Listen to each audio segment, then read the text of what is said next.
Yo, what's good, everybody? And thank you for tuning in to another Tyler Perry Sisters review. This is season 6, episode 12, end credit trailer breakdown. And the title of this episode is going to be called Daydreams. And this is extremely late, but I forgot that I didn't do this. I did the extended trailer that was shown after the mid-season finale, but I did not do the breakdown for the trailer or the preview that is shown after the episode. So I wanted to make sure I got that out to y'all. If this is your first time coming to my channel, welcome. If you are a returning family member, then you already know what it is and what it always will be. Be sure to like, comment, share, subscribe, all that good stuff if you choose to. If not, just sit back, relax, and we're going to get right into this messy thing that is called Sisters. So we see Andy, and it appears that she's on the phone with Danny, telling her that they need to help Karen. And Danny replies, yes, she's lost her mind. Now, even though we will not find out until October what actually happened in those moments that Karen showed up or did not show up to the law firm, we'll find that out then. But I will say that Danny is in no position to comment on someone's mental state, because I don't know where you have to be mentally in order for you to consciously screw an engaged man. Okay, that's just what I'm saying.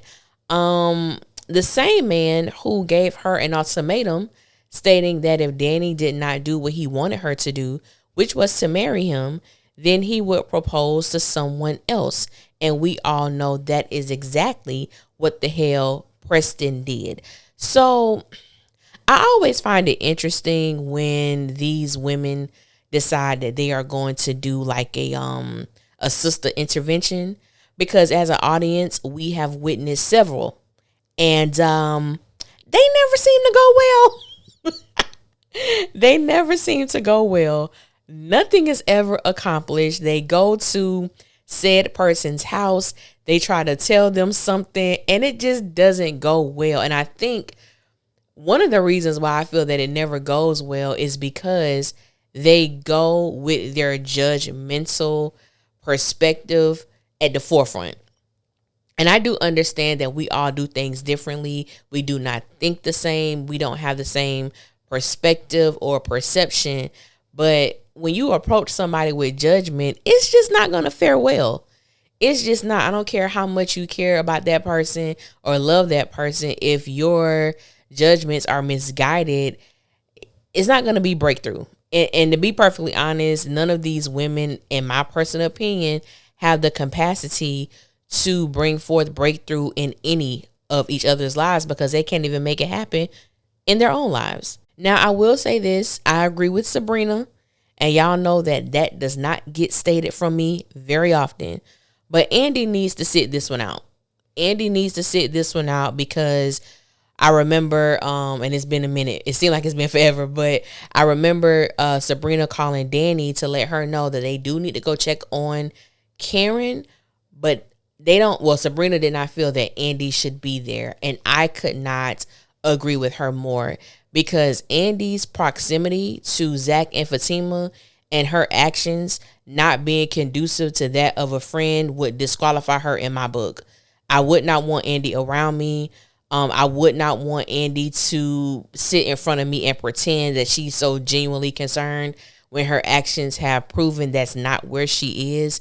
And I think that Andy and Karen, I've stated this before, they just need to break up. They need to have a friendship break, because they remind me of individuals who continue to say that they're friends only because they kind of been through the mud with each other, and they have history and they have years invested, and they don't want that to go to waste.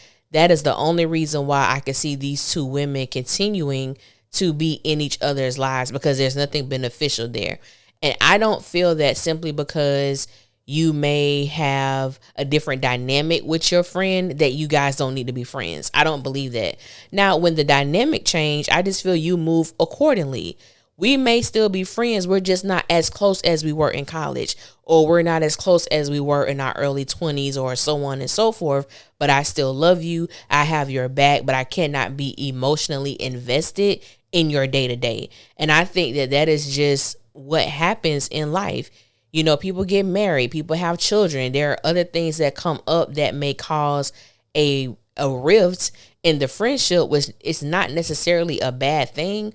But with Karen and Andy, I just don't get it. I honestly don't see why anybody want to be friends with Andy, because Andy just, she goes with the flow. Andy just don't want to get her ass beat. Okay, we gonna be all the way honest. I think that's what keeps Andy doing some of the things that she's doing with Fatima as well as Karen. And she's just not built like that. She's just not built to do what it got to do when it comes to friendship. At least not right now. I'm not interested in seeing it. But anyway, we gonna move right on along. Now, I don't know who Mr. Whiteman is, but he is reading the room quite well. He has obviously watched the footage from the bank robbery and was able to assess accurately, might I add, that Maurice was in distress. And Maurice is still lying and trying to deny it. And I'm like, Maurice, first of all, anybody who saw that footage could tell that you were not in on this. You did not know this was going to happen.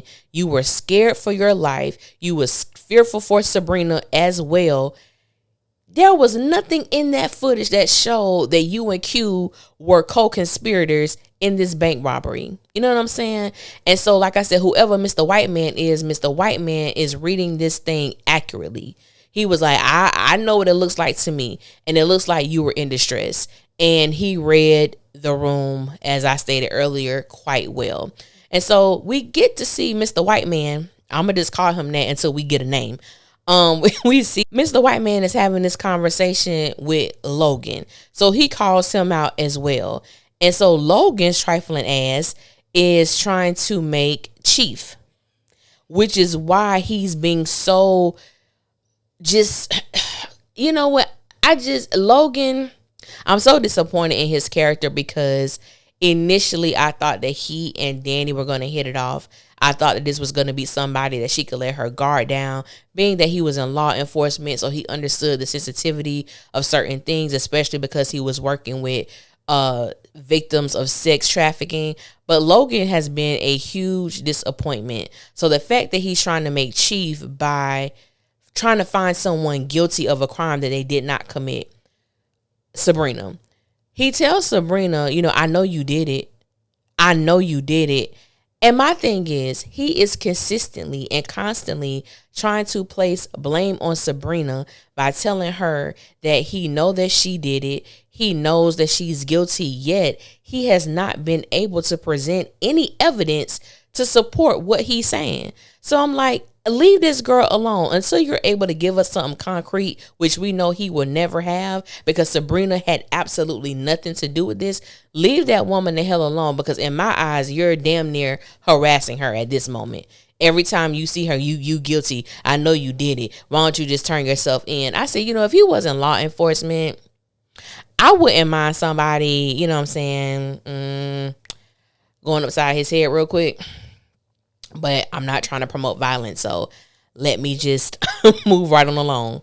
Now I'm trying to find out who is Mr. Blackman that Danny is talking to at the airport. Now, my whole thing was I was down with every other scene that we have been shown. But this particular scene, I said, why is it in here? Why is it in this end credits trailer? Because what the hell are they talking about? We have absolutely no idea. Only thing we can decipher is that this man must have overheard Danny talking about something. Probably it was something inappropriate, knowing Danny, but she was obviously in her car, which means she probably was on her lunch break or on a break, and that you weren't supposed to be eavesdropping on her conversation anyway. And then to even bring it up to her. So I was like, what is this? I ain't gonna lie. I probably need to go back and rewatch that, because I was somewhat distracted, because Mr. Blackman is built like a NFL football player. And you know, I was a little distracted because I was like, wow, who is this?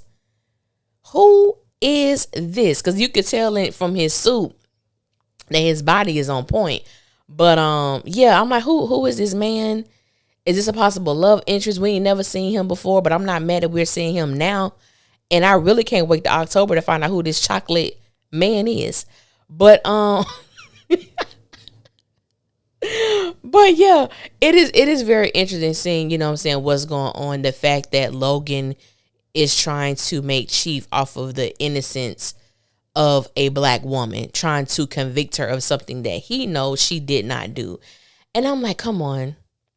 Can we just, is it possible to get a positive black man on this show that's really living what he's saying and have such a pride about himself that he's not willing to break the law and send a black woman to prison for his benefit? The more I think about Logan, the more I want the girls to just jump him. That I can't stand him now. He public enemy number one under Q. But that's all I got, y'all. That's all I got. I'm not trying not to be violent. I'm trying not to be violent, y'all. But yeah, I want to thank you guys for listening.